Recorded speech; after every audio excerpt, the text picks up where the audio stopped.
Hey guys, welcome back to my channel. My name's Emily and today I'm going to be going over the 17 SPFBO 9 books that I'm really interested in.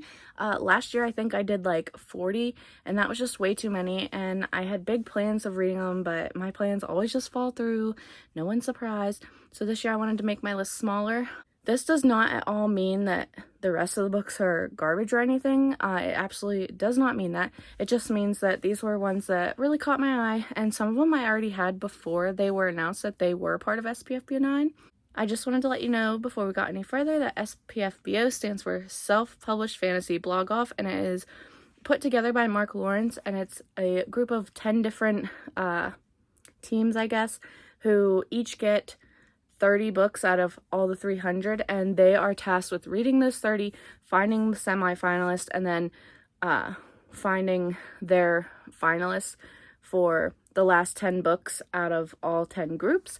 And I think that this is such a great idea. It just brings together so many self-published fantasy books, and I just love getting to see it. I really started getting into self-published books recently, last year, and I have just been having a great time. I found some favorite books, and last year I had some that were in last year's SPFBO as favorites of the year. So again, I wanted to try and read some more of these, but like I said a second ago, I just wanted to keep it more low-key and try not to make it so overwhelming.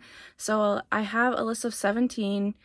The last 3 are probably iffy, but there are definitely 14 that I am really positive about, thinking that I'm gonna love them, and I just love the covers. I just love everything about this whole competition, and I'm really excited to get to these books, and I'm not sure how to go about this. So for the sake of this video and my sanity, I'm only going to be showing you guys the covers with the author and the title and everything.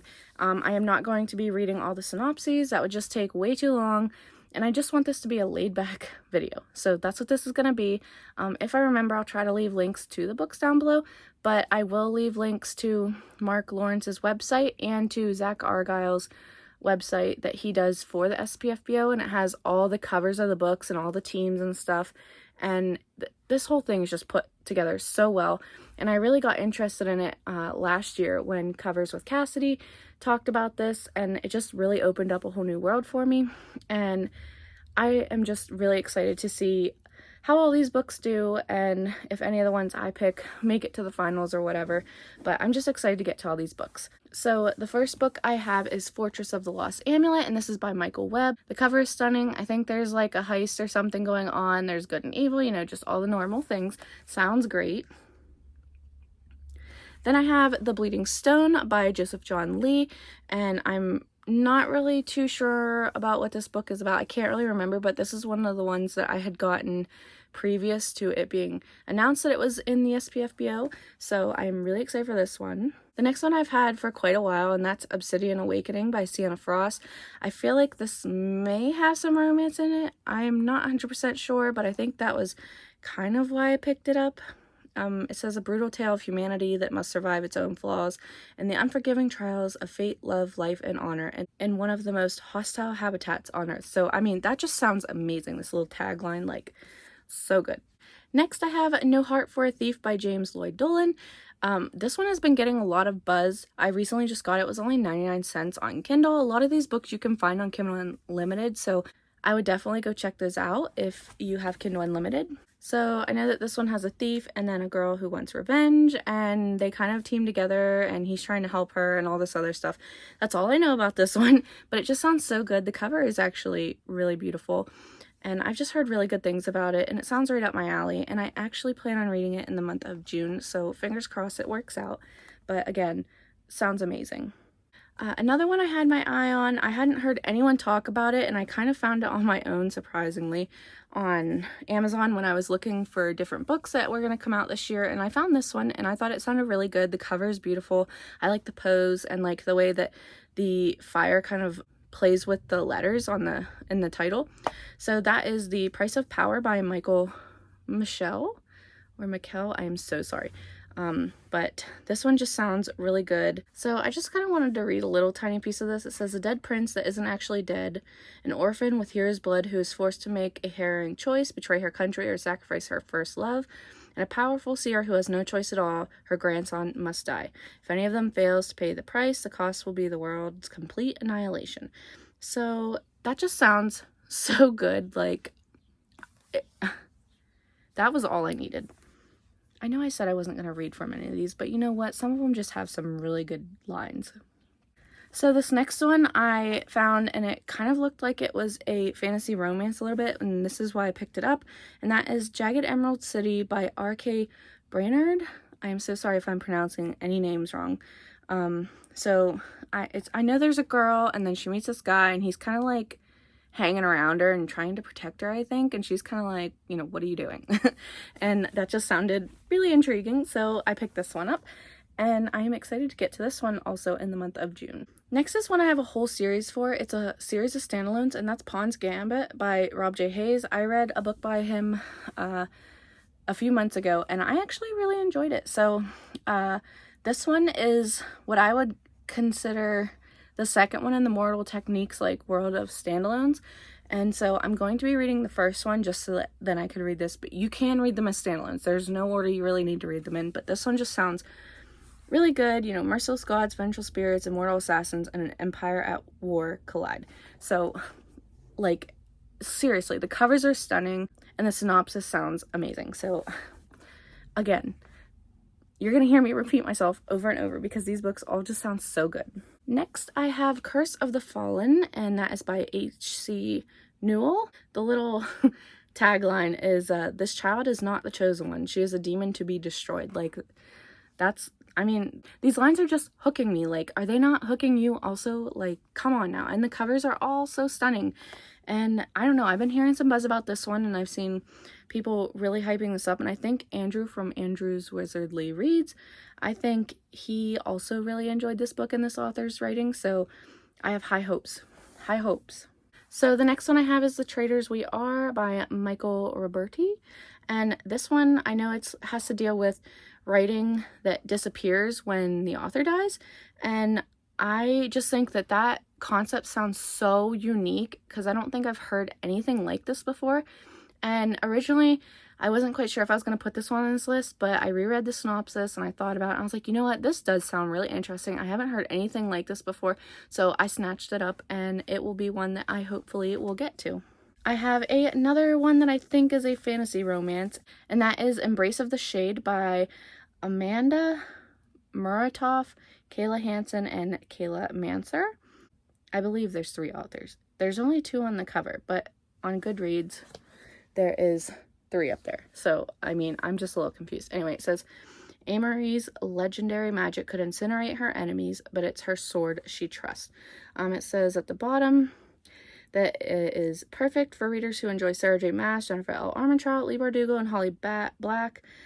And, I mean, those are some tough shoes to fill, honestly. I take everything that says that if you like these authors, you'll like this with a grain of salt, because really, like, that's so broad, and, like, there's so many things that are similar to those nowadays, but this one just sounds interesting. The cover isn't my favorite, but I do like the background. The characters aren't my favorite, but, I mean, I see what looks like, I think, some dragons in the background, so there could be dragons in this, so I'm just interested. Next, I have Death's Disciple by Emma L. Adams. So last year I had another book by this author that I was interested in. I did start reading it, and then I got, like, sidetracked by other things, and I never continued on, but I was really enjoying what I was reading.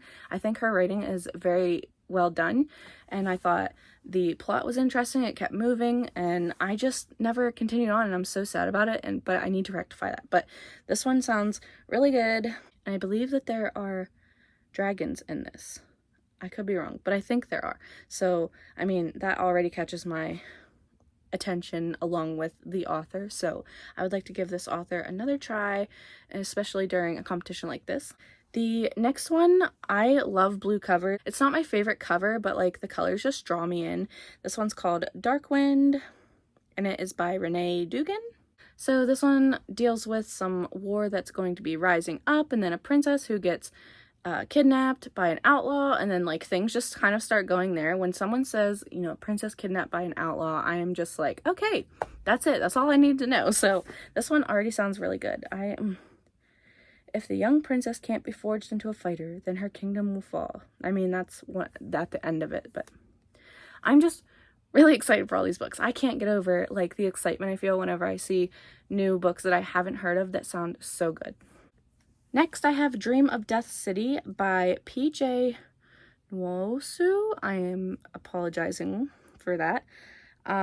This one says chilling dark fantasy with a heavy dose of Sherlock Holmes in this new series of twisty mysteries and fantasy worlds. But Sherlock Holmes. I love the Sherlock Holmes movies. I have the Sherlock Holmes bind up of books, but I haven't read them. But this just sounds up my alley. All he had to do was say Sherlock Holmes and fantasy and mystery. Like, that was it.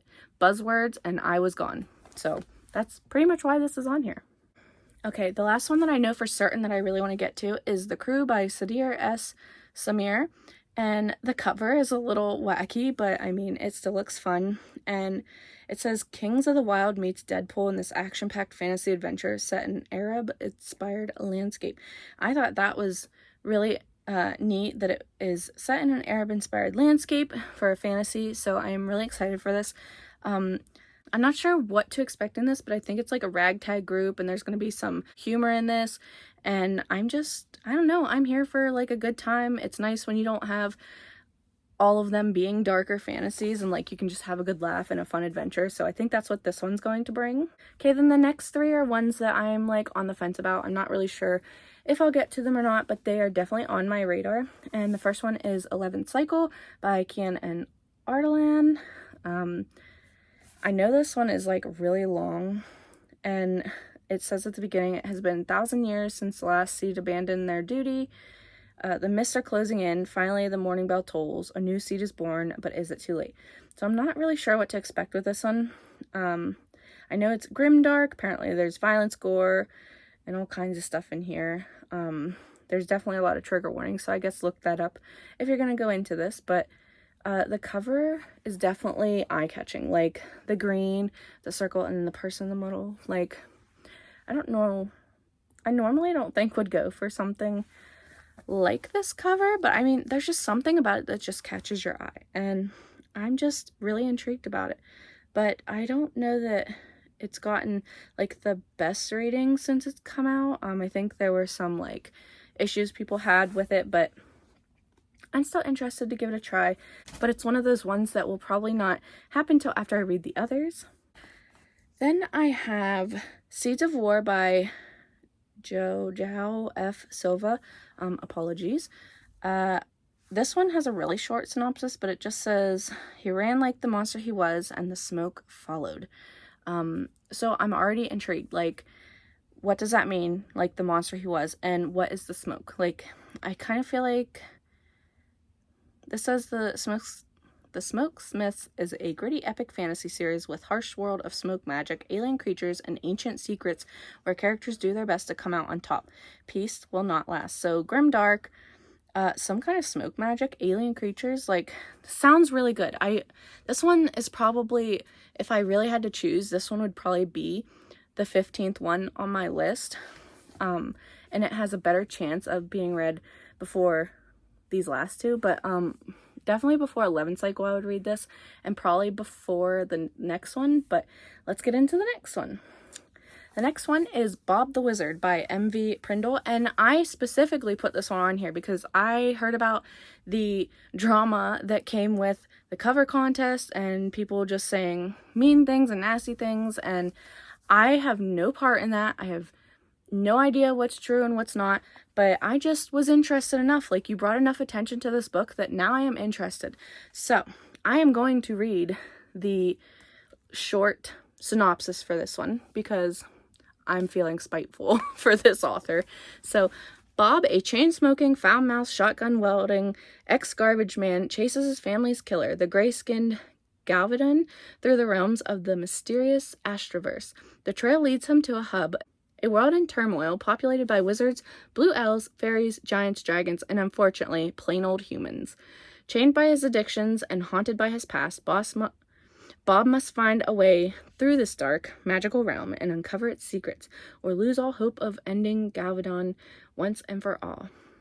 So, I mean, actually, this one does sound really good. They all sound really good. So more than likely, I am, fingers crossed, hoping I will get to all 17 of these. They might not all happen this year, but that would be great if I could. But I already have plans to read at least 2 in the month of June, maybe more if I feel like it. But I mean, just check these books out. Like, check out this whole competition. Find a book that you think, you know, oh, I've never heard of this, sounds unique, give it a try, and just give these authors more hype than they already have. Just give them a chance and you may find a new favorite book. So those are all the 17 books I have on my radar for SPFBO 9. I can't wait to see what people think of all the different books, and I can't wait to see if any of these ones are going to be in the finalists or even semi-finalists, and if any of these will actually win the whole competition. I will definitely make sure to leave the links down below, so check them out. If you're interested, there are tons of other videos by people that have talked about the SPFBO, so I'm sure you can find them. And that's everything. So like this video down below, comment letting me know if you are interested in the SPFBO and if you will be reading any of the books on them, or if you have already read books on them. Let me know down below, and subscribe if you want to. I'd greatly appreciate it. And until next video, I will see you guys again soon. Bye!